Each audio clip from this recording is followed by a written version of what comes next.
I need my learning the most when I'm not feeling well. The Course in Miracles says you need your learning the most when you feel most in situations that seem most upsetting. You know, it's just part of me trying to make myself think of a body, and it's my call for love. And so I knew that the best thing I could possibly do would be to put myself around my saviors, my healers, my friends, and so just shoot me out a lot of love. Remember the truth about me. Don't see me as what I feel like. Okay, see me as who I really am, because that's the temptation. So, that said, we're on chapter 28 in the Course of Love, and I know that tonight's class is going to be especially interesting for me. And it's called, chapter 28, it's called Bearing Witness. So I've got something I'm going to say about 10 times. I think it'll be helpful for us to hear. It's the very first sentence at the very top of the page, which says, where you are is where you are supposed to be. Where you are is where you are supposed to be. Where are you? Where you're supposed to be. Okay. Where are you? Where we're supposed to be. Okay. And whatever's happening in your life right now, where are you? Where I'm supposed to be. All right. Do we have to necessarily like that? No. Do we have to necessarily even believe it? No. But that's what I like about the truth. The truth is true whether we believe it or not. All right? The path to follow to all changes will be shown to you. Say it again. The path to follow to all changes will be shown to you if you will but be attentive. So the path for you to follow will be shown to you if you pay attention. So conversely, if it looks like the path to follow has not been shown to you, what would that mean? Not paying attention. Not paying attention. All right, I tell you. If you follow the way that is shown to you, all uncertainty will end. If you follow the way that is shown to you, all uncertainty, all doubt will end. Did you notice that all it did was repeated itself in 3 different ways? It said exactly the same thing. That's what I love about the truth. It's like going, okay, if you don't want to get it this way, then I'll say the same thing this way. And I'll say the same thing this way. And one of these ways, maybe you're hearing. That's what I'm hearing. We must speak about bearing witness to what you have learned. As this course bears witness to the truth, thus must your lives bear witness. If you noticed, I said I wasn't feeling good, but I also said it was my call for love. It was me trying to convince myself that I'm a body. It's a defense against the truth. Been having too good a time. Think I got to follow up some pleasure with some pain, because I've been kicking it up since the first of the year. So once I tell myself the truth, then I do things that are symbolic of my willingness to be healed, which is, tea that's especially concocted to help me out, or medicine, or whatever. Yeah, whatever. But that's just symbolic of my willingness to be healed. But the most important thing to do is for me to tell myself the truth, bear witness to what I'm learning. And that's what many people don't do. They study, but then as soon as something comes up, they go, oh, it's the germ, it's something, you caught it from somebody, or blah, blah, blah. It's like, that's not where you go first. Where you go first is to the truth. That the Course teaches that sickness is a defense against the truth. It's what you do when the truth really starts to reveal itself and a part of you becomes afraid. Then it tries to convince you that what you are doing doesn't work, and you're just this body, this limited being, and you couldn't possibly be this unlimited spiritual being that we're studying. I couldn't possibly be the child of God. I got a congested chest. See See what I'm saying? Congested. Yeah, you know, no child of God, you know, who's unlimited has chest congestion. So I'm supposed to believe that nothing that I'm studying about my unlimited divine nature is true because my body doesn't feel good. So I told myself the truth, and then I do whatever it is in the world that's symbolic of my willingness to be healed. Okay, all right. So remember that. So I'm bearing witness to the truth, even in what is perceived sickness. Don't make the mistake of thinking that because you're on the spiritual path, you're going to feel good all the time. All of y'all know that's not true by now. Right? I mean, I'm not really saying something strange, right? I mean, you all know that by now, even though you're on the path, you still go through just what we were told. That, you know, doubt would come and go. You feel good sometimes you wouldn't. So please, let go of that belief that you have to feel good all the time when you're not doing it. That's a trick. If you already knew how to feel good all the time, there would be no need to be here studying it. Would it? All right. And because it says bearing witness has become a spectator sport, this is, okay, I go back. Thus must your lives bear witness. Lest this too be distorted, it must be discussed. This is not a contest. Bearing witness has become a spectator sport and is not meant to be a spectator sport. How then, you might ask, is the truth brought to those still living in illusion? Good question. How is the truth brought to us who still live in the illusion of separation? Because it definitely looks real. Doesn't it look like we're separate? As a matter of fact, you're probably not feeling what I'm feeling, which is the proof that we must be separate. As a matter of fact, the truth teaches that that's one of the reasons why we prefer separation. It's so that we don't have to feel what the other person feels. And it's actually a blessing until we only share love. I think it's very loving that the only thing you can really share is love. The only thing that we could really feel from each other is love. The rest of it is just very strong empathy. You're never really feeling anybody else's pain. You're just feeling your own pain. Got it? Right? Or you be feeling everybody's stomach ache. You know. So I heard, I feel your pain. No, you are empathizing with my pain. Because you know what it feels like to feel pain.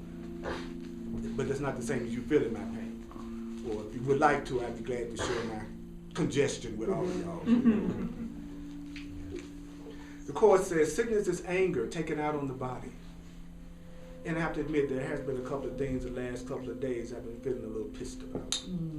So, yeah, I get angry. And anger is just something not acting out my script. You know, so that's all anger is. It's like something's not acting out my script. Somebody's not acting out my script. Mostly me. Yes. You said sickness? Sickness is anger taken out on the body so that it will suffer. The same would be true of fear too, then, right? Right. And it's a call for love. And it's a call for health. You know, there are a lot of descriptions that the Course in Miracles and the Course of Love gives about sickness, but that's certainly different from what we're taught. Because we're taught to see ourselves as a victim of it. You know, I had nothing to do with this. I was just minding my business, and along came this cold germ, and it just attacked me. And now I have a cold. See, that's what my ego wants me to say. No, the truth is, it's a decision I made when the truth threatened me. It got too close. Now I'm doing symbolic things. I'm bearing witness to the truth. Turn this down just a little bit.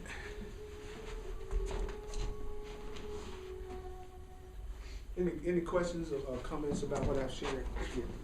I'm trying not to say anything. No. So, I guess the first part when it talked about when you are where you are supposed to be, if you start getting angry about where you are, and if your willingness to accept that is that the point where you just surrender to what's going on, and then it shows you a new path? Yeah, Go on. at the point that you realize that you don't perceive your own best interest, and that everything is for your own best interest, Okay. and so you really are where you're supposed to be. The once you can accept that, then you can make a new choice if it's something else you'd rather be. That's what You see what I'm saying? First, you want to assure yourself that you're not a victim, and now in any moment I can make a new choice. Okay. Okay, I'm where I'm supposed to be, but I'm going to choose to be somewhere else now. Right? Mhm. Does that answer your question? It does. Okay. Yeah, it's just because you, and also surrendering means to live by the truth. So at the point that like for instance, I surrendered to the truth when I said it was a defense against the truth and not call for love. That was me surrendering to the truth. Had I argued that wasn't true, that I didn't choose it, at some level I wasn't the one that decided to have this experience, then I'm not surrendering to the truth. So I'll continue to have these situations come up over and over again in different ways until I admit I'm not a victim of the world I see. So it never, I mean, it may feel convenient to claim you're a victim, but all it does is keep producing the same situation over and over again until you change your mind about it. Okay. In different appearances, you know, it just keep coming up in different ways. Okay. Anybody else? About anything we've covered so far, including anything I said about sickness? And by the way, the Course in Miracles defines sickness as any form of lack of peace. Mm. So it's not just talking about a physical ailment. So don't think you're enlightened because you feel physically healthy. Because sometimes people who have a good physical situation think that I've met many people who were, in the years I've studied, who had a lot of money. And some of them actually thought because they had a lot of money, that meant that they were more in God's favor than those who were struggling. That automatically they must be doing something right because they got money. You see what I'm saying? But you can have a lot of money and still have a lot of guilt, and have a lot of fear, and have a lot of... And I've met people with a lot of money who were really having a good time and was very loving and very generous and very giving. And I've met people with no money who were very loving and very sharing and very giving, and people with no money who were very selfish and very unconscious. And so, you get what I'm talking about? It's not no, you know, I think sometimes the only people who sell that thing about it must be miserable, something wrong with people who got a lot of money is those who don't, who are jealous of it, or haters, as we call them in the hood. Don't be no hater. You know what I'm saying? Yeah. So, I'm struggling with this sickness thing. oh, okay. So if my brother has cancer, Okay. so he got cancer because he was angry. Yeah, he has, according to the truth, he has a call for love. He is loved. He wants to know that he's loved. But metaphysically speaking, that cancer is a reflection of some form of grievance, some form of anger. And it's not even about what it's about or if that's true. The answer is for him to start trying to make a connection with his own higher self, his own spiritual self, his own divine self in God. Yeah. The Course says the extent of the illusion doesn't change the truth. In other words, you know, it's like easy to say that might be true if I cut my finger. Mm-hmm. It's harder to say that's true if I have cancer. Mm-hmm. So the intensity of the illusion doesn't change the truth. And the Course says that's one of the main things that our ego does. You know, it's like with, you know, is Bugs Bunny real? No. Okay, so if you saw a cartoon with 20 Bugs Bunnies, would Bugs Bunny be any realer because there was more Bugs Bunnies? Right? Okay, that's what I'm saying. Just because of the extreme of the situation, it doesn't make it any less real in terms of your divine nature, not in terms of how it would look from your human perspective. That's why you would be compassionate with your brother. That's why your job with your brother is to remember who he really is, that he's this light of the world, that he is divine, that's the best thing you can do for your brother, is to give him the love that he's asking for in the form of his illness.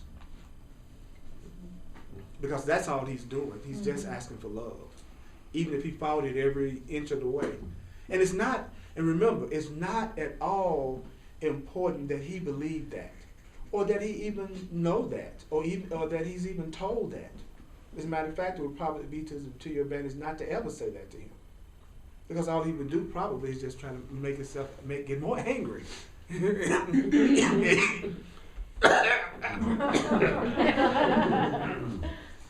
At you. Yeah. So you never tell people who are not aware that their thought is creative that they what you don't say stuff like, what did you do to create that? You know what I'm saying? It's like I've seen people do that. That's like that's so stupid. I've seen them walk up to people who were hurting and go, and what do you think you did to make that happen? And when I hit you upside your head, you're gonna be saying, what did you do? Get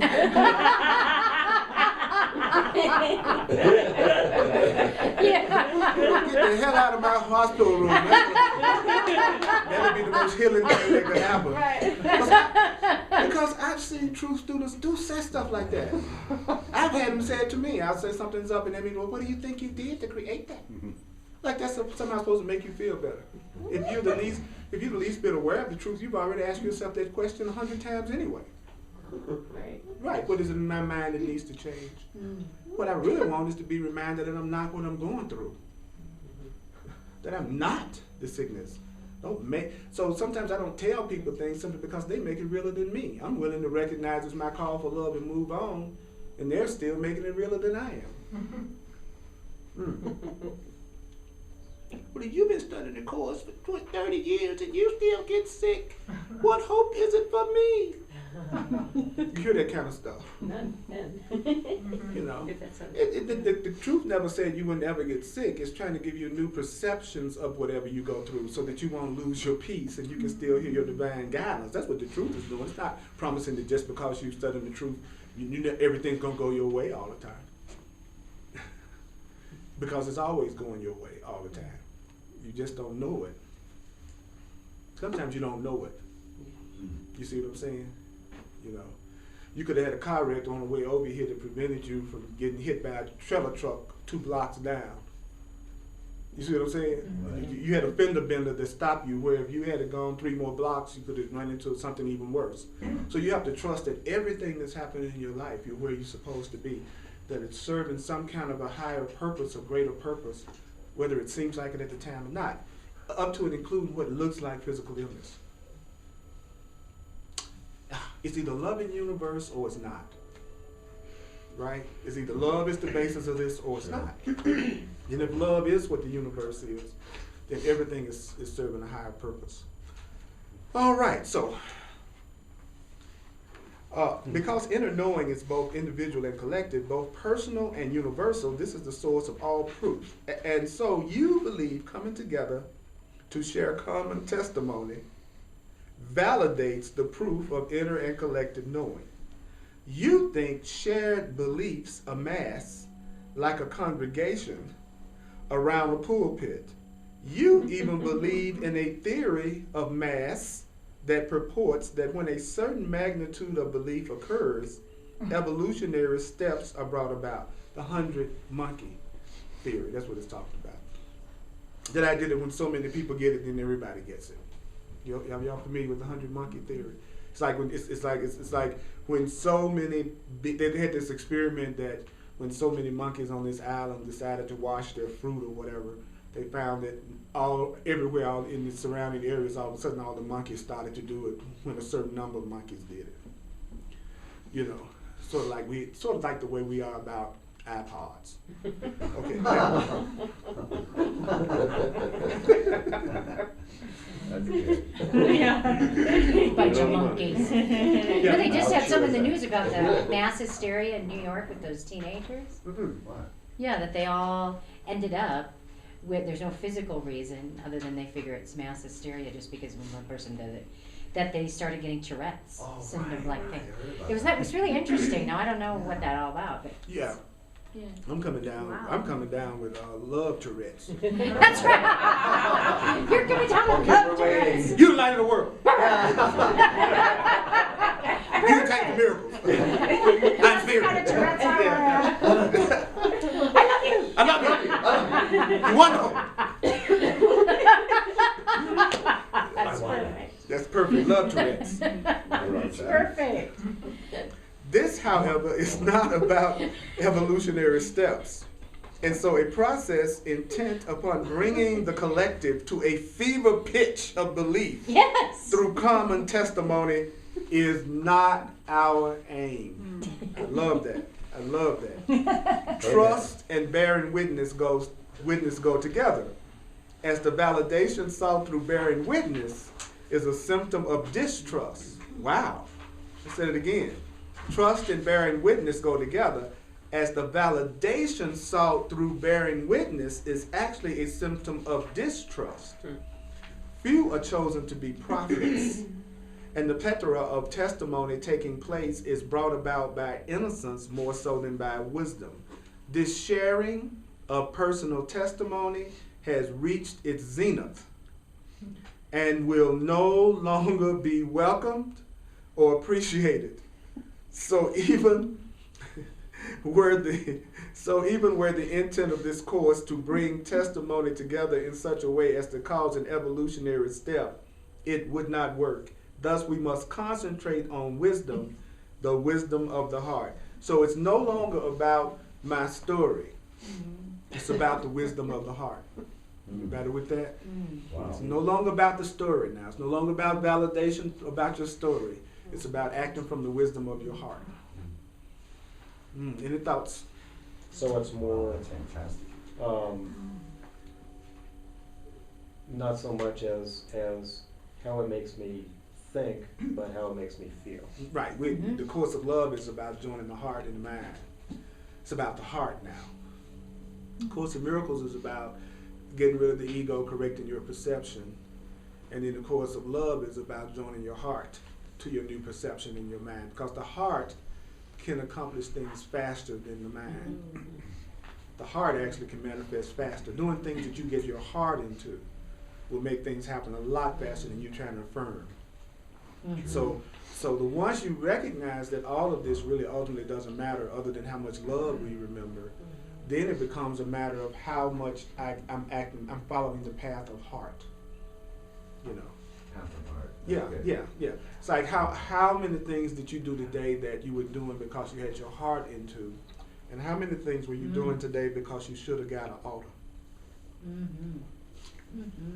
How many of y'all doing should have got an altar all day? Oh, We very were- good. Right, and that's not very energizing, is it? We burned I them think we need to burn them together. What's that? We burned them together. We made little slips of paper with shoulda, oughta, have to. Oh, you And did? we had a little ceremony and we Let's went burn burn. it. We had a good time. Sweet. We need to do it again. We need to. It grew back. I got a good file. I didn't burn it long. I didn't burn it long enough.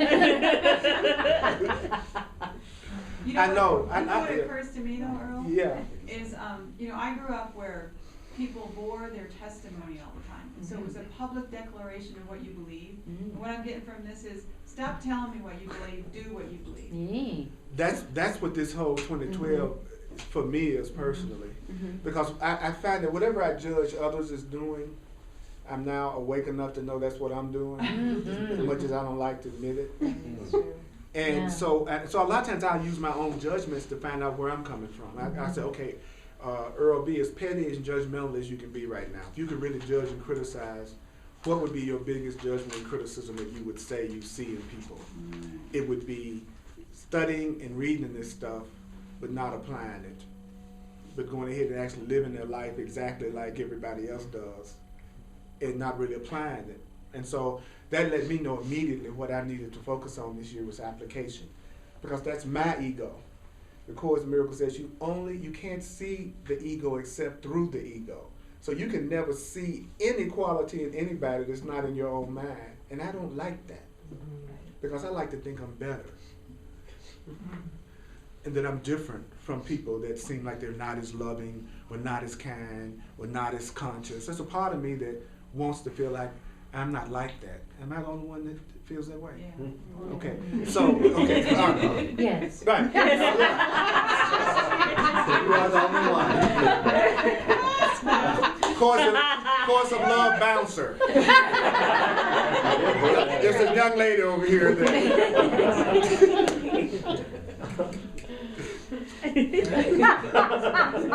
But she's so cute.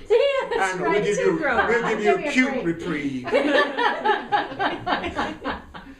Yeah. You're so cute to save you. That's right. So the once you do that though, you go, okay, I can only see through my own ego. It really helps you get in touch with what's within your own mind that needs to be changed. So yeah, you might be selfish. I'm not saying that you might not be selfish, have a selfish ego. I'm not saying that. But I am saying if I see your selfish ego, I got one too. That's all. So it's not like it's letting you off the hook either. But what good is it for me to not, think about this. I'm projecting on you that you have this quality that's not cool, right? And then I turn around and go, but I got that quality too. Now both of us screwed up. How is that helpful? Yeah. Right? So you have to take it to the next level and go, well, who is it that made the decision to look at it that way? Who is the chooser? Because when you get in touch with the chooser, now you're getting in touch with your power. So you don't stop it because I see that in you, it's in me. Then you take it a step further and go, well, who chose that? Who's choosing to be that way? And then you get in touch with your power. So take it a step further. Yeah, what I see is in you and what you see is in me, and we can make new choices. So don't stop with it. I'm messed up because I see you as messed up. Because it's still just your call for love and my call for love. Don't forget that. That's all it is. We just want love, and we don't know how to go about it. We just want to be loved. That's all. And we hoping that we can get somebody sometimes to love us by shaming them and making them feel so guilty and treat us well. we have a very cool formula for being liked. I'll make you feel so bad you treat me good. I used to try to do that. Anybody else? I'm checking in with y'all. Yeah. Never. Yeah. And then if you had a person. You better watch it. I'm so glad we're blessed by your presence. I'm so sorry. No. You made me do it. You made me do it. I know. I made you do it. I've heard that one before. A lot of times. So I'm gonna pass this. This is the new 2012 course of love. So if you've signed this since 2012, you don't have to re-sign it. If you haven't, please do. I'm on an up-to-date list. I'm going slow because it doesn't make any sense to rush through stuff that we don't realize what we're studying. Right. And all it takes is one truth to transform your life. It's not even like it takes a lot of it. He says there is a trust that goes beyond proof and beyond the need for any witnessing at all. This is the trust of knowing. Knowing is of the heart. Knowing holds a consistency and certainty that the dawn of innocence does not contain. The dawn of innocence is but a recognition of the most common denominator of existence. As such, the dawn of innocence is a beginning only.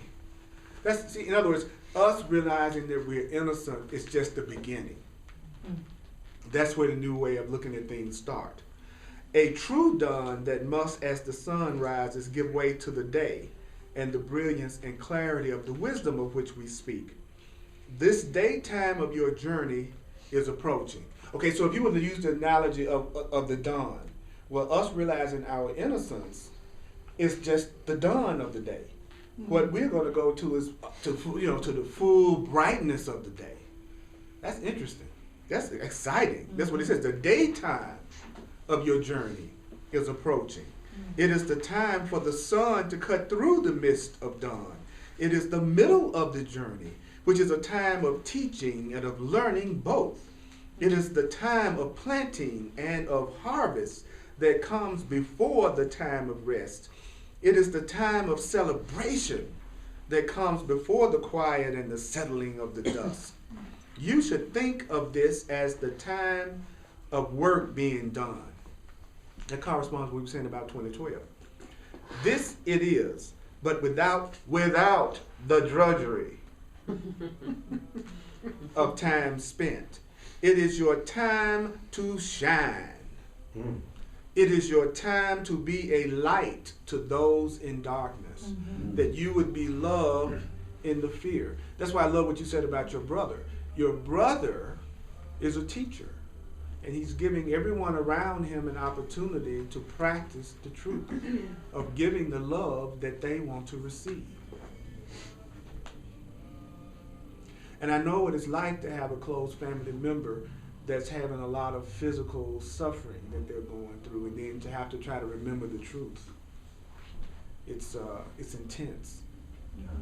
It's intense. So I believe me, I can relate to what you're going through. What is your brother's attitude? He's scared. Mm-hmm. You know, Yeah.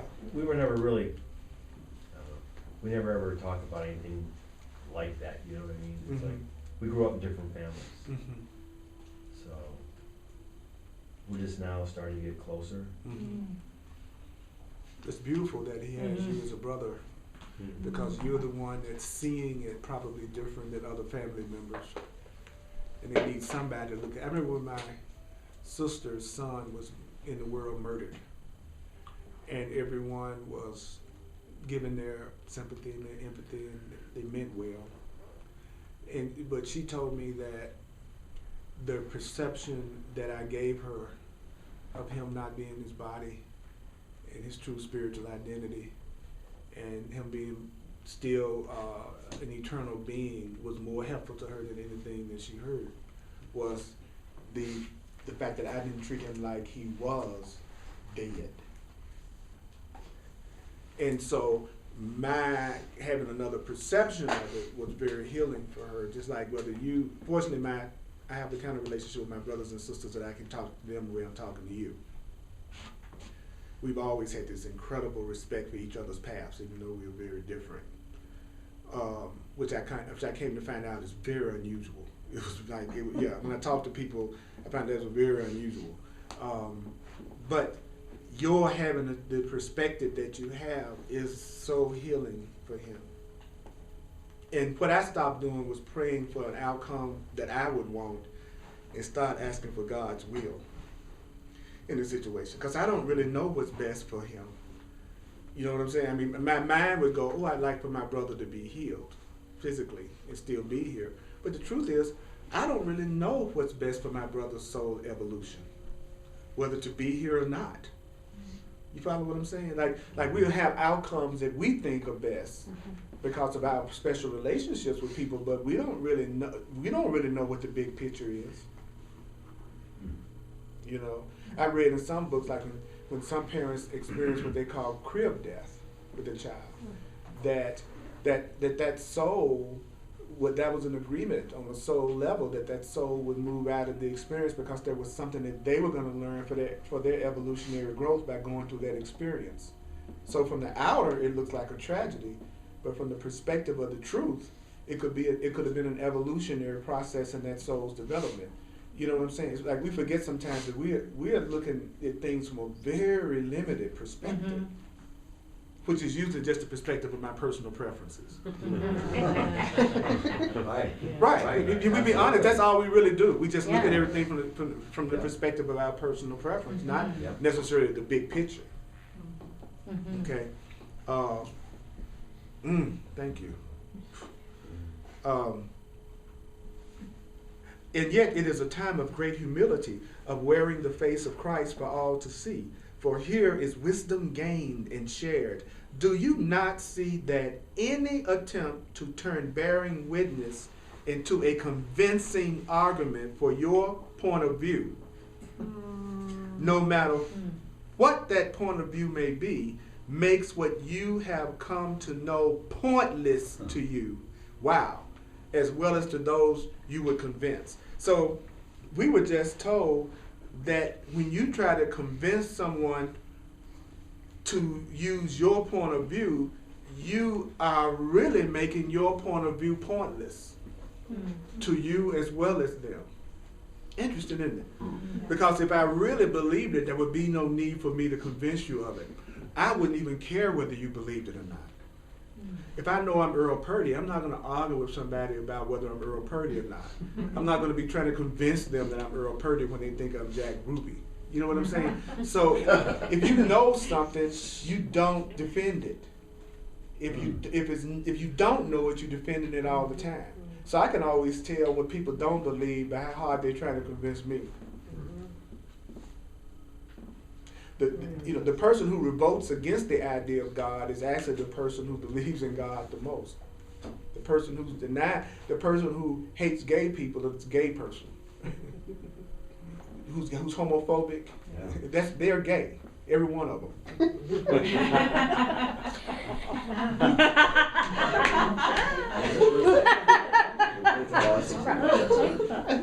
So if you're around somebody and they just really going on, you can about whatever it is, that's where they are. Yeah. That's right. Yeah. Cause I can remember so many, like one of the biggest ministers who was anti-gay was one who was found out to have all these gay lovers, in Colorado somewhere. Right. You see that all the time. If you feel guilty about your own nature, then of course you're going to condemn everybody else that has that same nature because you feel guilty yourself, but you're so attracted to it. That's the thing that's such a trip. It's amazing, isn't it? Yeah, you tell me, you show me what the person is revolting against, and I'll show you what that person believes. Sure. The person who revolts against Jesus, the Bible, religion, anything they're revolting against, they believe it. They're totally into it. So all the people who just can't stand, like in course classes and stuff, you got people, don't say the word Christ, don't say the word Jesus, don't. Those are the ones who most have a belief in it. They're giving it so much power they can't even say it. Something that you gave no power to, you certainly couldn't be upset about hearing about it. That's true about the people against abortion? Same thing. It's right. It's true across the board. So that means that they would be then for it. Is that what you're saying? I'm saying that it's whatever they're revolting against is something that they themselves believe at some level themselves. However you want to put that, And again, you're going right back to what do you really know about what's right or what's not right or what's okay or what's not okay. My personal perspective is that we are eternal beings. You cannot destroy life anyway. You may be able to get rid of the form that it comes through, but the life itself, you can never destroy life. Life is eternal. So I'm not trying to say one way or another about it. What's important is for you to be true to what your heart tells you, because you're going to judge yourself by your belief system. You know what I'm saying? Like the person who's the vegetarian and they really get upset about people who eat meat, they're the ones who better not get a Big Mac, because they're going to attack themselves with guilt for eating it. You see what I'm saying? Because whatever their judgment is, that's what they're going to use against themselves. I'm not going to get sick because I eat a hamburger that I don't feel guilty about eating. You're going to get sick if you're judging it and you eat one. Yeah. You see what I'm saying? Exactly. Yeah. So bottom line is always be authentic and be true to yourself. But you don't have a right to tell everybody else around you how they should live their lives. That's, to me, that's where all of some of the greatest travesties that we've ever experienced in the human race comes from that. Somebody making up their mind about what's best for everybody else, and then trying to force their values on everybody else. And we do it all the time. It feels so justified. Oh, I know what's best for everybody. And so much of that is people's beliefs in religious beliefs. I would venture to say religious fears. Well, yeah, religious fears. If you look back through history, that's where the greatest travesties have been done in the name of religion. Think about it. Think about how much stuff is, still being done. The hypocrisy, what you're talking about in, terms, everyday three-dimensional terms is related to hypocrisy. It's, and that's one of the areas where so much of it lies, and I just find that very interesting. But what's really cool is that your consciousness determines your reality. So as long as your consciousness is based in love and based in truth, then you're protected. You're going to be all right. So again, it's not about trying to change everybody else. Right. You're going to attract to you your own consciousness. Right. and it protects you more than the police department ever would. Yeah. You know, if you have a vibration that just doesn't attract that stuff, then that would be the safest place to be, as far as I can see. You know, I remember one time a guy got my brother's car and he was going to hijack the car, and my brother was a court student, and he started in his mind saying that, you know, that piece of stay in my mind and yours, this is just myself. He is innocent, I'm innocent. And he said the guy stopped and said, you need to be more careful about where you park your car, and got out the car and left. What exactly was he reciting again? He applied the truth. Yeah. He started to remember the truth. He focused his mind on the truth when the guy was trying to hijack, rather than seeing himself as separate. He was remembering that he was not a victim, and he was a call for help and a call for love. And so he went immediately to telling himself the truth over and over again, and then he watched the guy's whole personality shift to getting out of the car and warning him about being more careful. See, people don't believe stuff like that because they don't do it. Yeah. Right. And that's why they don't think the truth works. Yeah, because when a situation comes up, they go to what back they go back to what I call default setting, Yeah.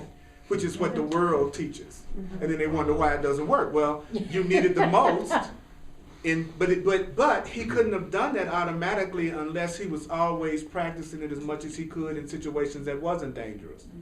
Like when, like I'm saying, like when I took martial arts and they were teaching all these different forms, it was so that if you had to be in a situation, you would go through the moves without thinking about it to protect yourself. So that's the way this is. We keep getting all these opportunities to practice these ways of thinking, so that when a situation comes up, that would be our default setting. It's the truth.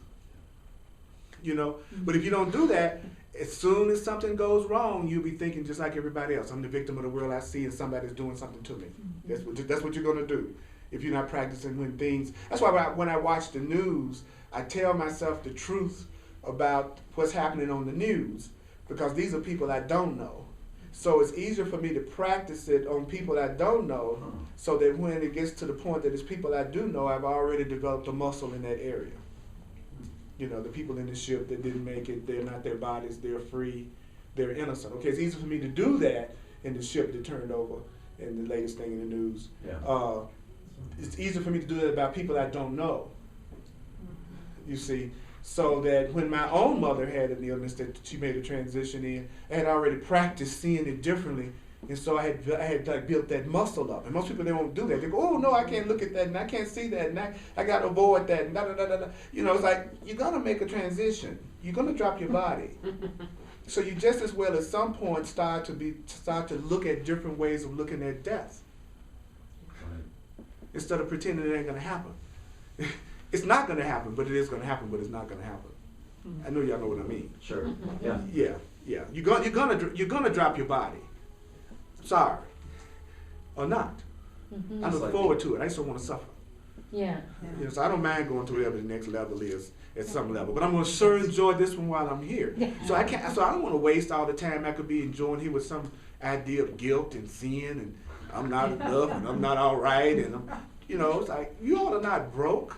You don't need to be fixed. All right. You just need to remember you're not broke. Right? Yeah. Yeah, we're not broke. You're not broke. It's not about being here fixing yourself. It's about being here getting rid of the blocks to keep you from realizing how incredible you are. That's different. I'm sorry, you're incredible.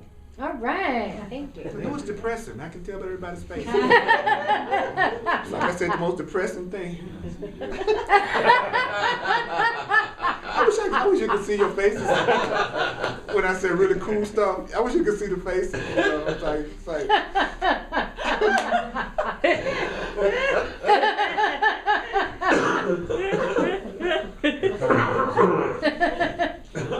Thank you for sharing my cough. I've had this for a while.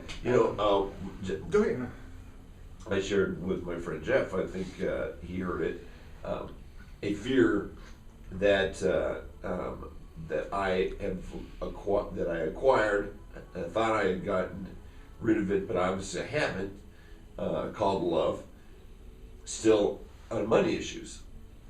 my mom, who is just a wonderful lady, who doesn't have a lot that I see that needs to be fixed, just an opinion, but she's still very devout about, you know, having enough, you know, a nest egg and having enough money and saving and stuff like that. And I made a comment, realized while we were talking about this that I had made a comment of fear to my friend Jeff, and it's like, I'm having some real major financial difficulties.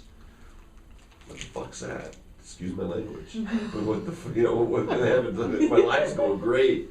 Everything is fantastic. You know, money is transitory. It just comes and goes whenever it does, and it seems like it always comes back. But it's just, but I you know, while I'm sitting here, I'm hearing my mom's voice very clearly.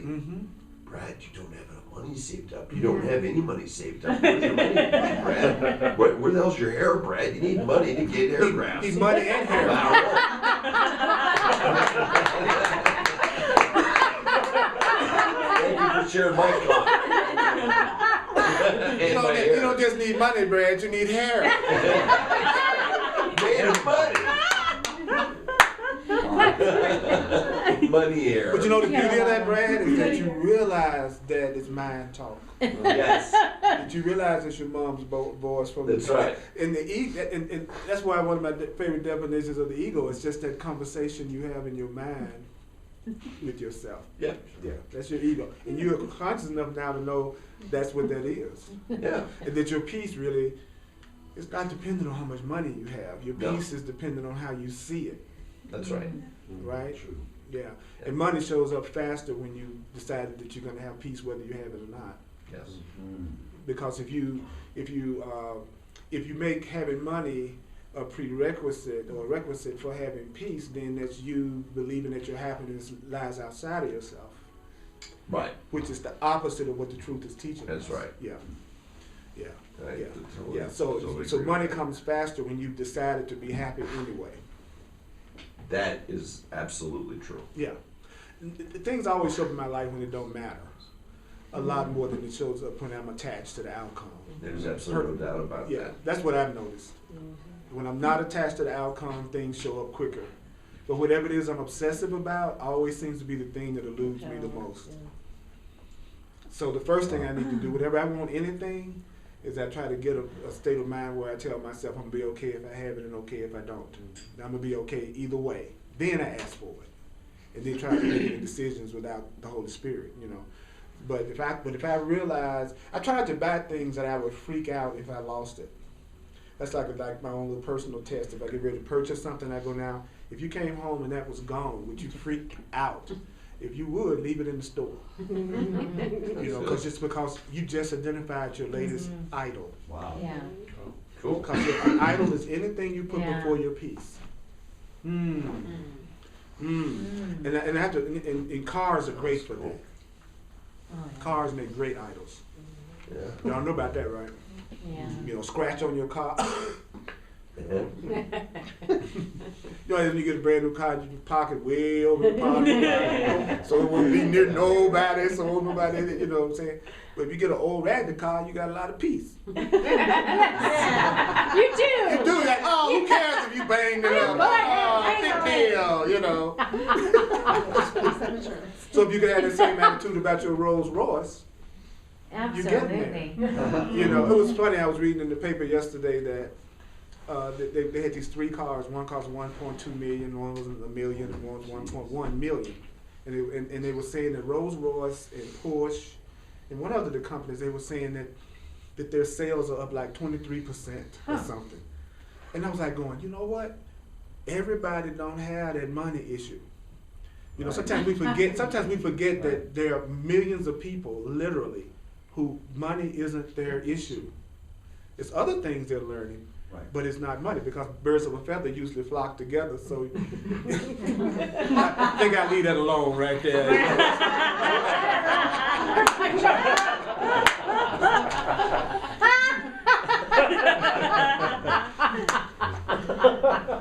Because just think about that. There's a whole company that makes cars like that. So you know, unless they were selling a lot of cars, the company wouldn't exist. Exactly. You know, so everybody's not having the same lesson. We all have the same lesson in different ways. We're all learning to love ourselves. Some people just choose to do it in a very luxurious manner. Right. That's the way. Yeah. Some people, they learn it to forgive, on the beach, chilled out with first class service. It's a lot easier for me to forgive everybody if I'm in Hawaii on the beach. That's right. So your happiness is what you owe everybody. Yeah. The Course in Miracles teaches is your joy that's the greatest witness to the people around you that they're innocent. Because no one can feel guilty and feel like they're hurting you if you're happy. Mm-hmm. So just your happiness alone helps everyone around you feel like they're innocent and that they're not harmful. So just think about that. So please be happy for me. I want you to be happy for me.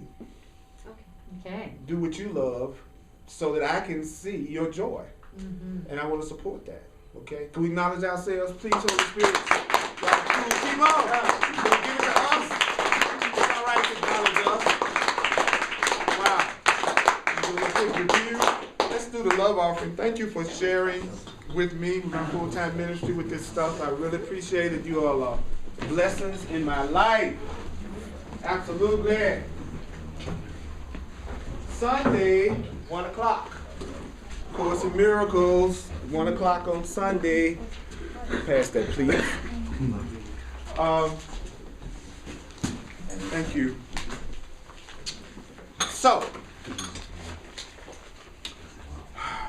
do you all feel as grateful for each other as I do? Do you feel a lot of gratitude for this spiritual family that we have here? Absolutely. And do you feel like our joining helps your whole week?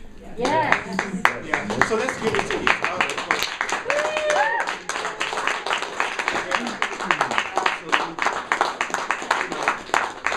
I really want to acknowledge you because you have to be really strong to let yourself be in an environment where someone is saying loving things to you. And you keep coming. Right, I'm serious. Right. One of the things I've noticed in all the years I've taught, well, you think about it, those of you who've been coming for quite a while, you know that every week I don't condemn, and I'm being very loving, and I'm being very supportive, right? And you've seen tons of people come through here. Yeah. Yeah. But you think it would be like 10 times this number of people Yeah. in terms of what we're saying. But when you go places where people are being told they're guilty, they're sinful, and they're going to hell, they're mega churches. So like 15 to 20,000 people. That's true. Yeah, people are much more likely to listen to somebody who's telling them what they already believe about themselves than they are when they listen to somebody who's telling them something they don't believe about themselves. So if I tell a person that they're innocent and they deserve to be loved and that God is loved and we're not condemned, but they feel guilty, then they think I'm misleading them. Right. But if I feel guilty and sinful and bad and you tell me I'm guilty and sinful and bad, then you're going to feel like I'm telling you the truth and I can trust you.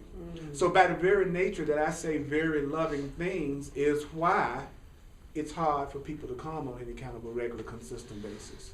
And you'll also find that to be true in special relationships. Sometimes the people that you're the nicest to are the ones who stay away from you like you're the plague. And then they got endless amount of time and patience for somebody that's condemning them, mistreating them. They'll keep going back to them over and over and over and over and over again. I've done it. You've done it. Yeah. Isn't that amazing? Then at some point you realize you truly deserve better than that. Yeah. And when you do, then you're not tempted like that anymore. But then there's this in-between period where you're not all the way over in the complete love world, but you haven't completely left the fear world. And so it's kind of nebulous for a minute, and you're kind of disoriented. So if you're in that in-between transition stage right now, be gentle with yourself, because those people that reflect the new belief that you have about yourself, more and more of them are going to start showing up in your life. This already happening, just as evidenced by us in what we're doing, So take some time to spend with the people you like. And don't think it's all about not paying attention to the people you like because you spend all your time trying to get things straightened out with the people that you have some challenges with. So all your energy is in the challenging people, and then the people that you think you got the good relationship with, you go, oh, I don't have to deal with that because, we're cool. So I'm not going to give them any energy because we're already cool. So I'm going to take all my energy and put it into this person I'm having a hard time with. See what I'm saying? Because where you put your energy, that's what you're gonna receive back. So I'm saying, if there are people in your life that you really appreciate, that you know really reinforce the love that you have for yourself, make a point of acknowledging them, contacting them, letting them know that you appreciate them, and try to make some time for the people that's cool. You get your hand up, brother. About a year ago, I asked you a question, and you answered, Brad, why don't you try to hang out with the people that you feel unconditional love emanating from them, the people that you feel really like you, that show it, that display it, that demonstrate it, and unconditionally love you, and the other ones, screw them. I didn't exactly say that, dude. I think they're fairly close. I said that. Don't sound like I would say screw him, but I get you. I'm always amazed at my quotes later on. Avoid them. That's right. Yeah, whatever. I get you. That's better. Yeah. Avoid them. Yeah. Excuse me. Sometimes Avoid screwing them. is good. I've done that. I just want to let you know that experiment or whatever has been ace. This has been the best year of my life. Yeah. And I followed that rule, and then this has been an absolutely staggering year. I just wanted to thank you for that advice, and it's just that goes in so many different directions. Thank you for witnessing that. Thank you for telling me that. Yeah, because I need to remember it. So, quick review before we head out to the lab. What is it that you must bear witness to? You must bear witness to what you have learned. How is the truth brought to those still living in illusion, which is false ideas? Through trusting and letting your life bear witness. What is the trust that goes beyond proof and beyond the need for witnessing at all? This is the trust of knowing. Now we just know. We don't need to prove anything to anybody. What time is it? It's your time to shine, to be a light to those who live in darkness. Do you know that you can know without knowing what to do? I said it again. Do you know that you can know without knowing what to do? Yeah. See what I'm saying? Yeah. You can know without knowing what to do. So right now we are like that. We know, but sometimes we still don't know what to do. And that's okay. You're innocent. So, love you. Appreciate y'all.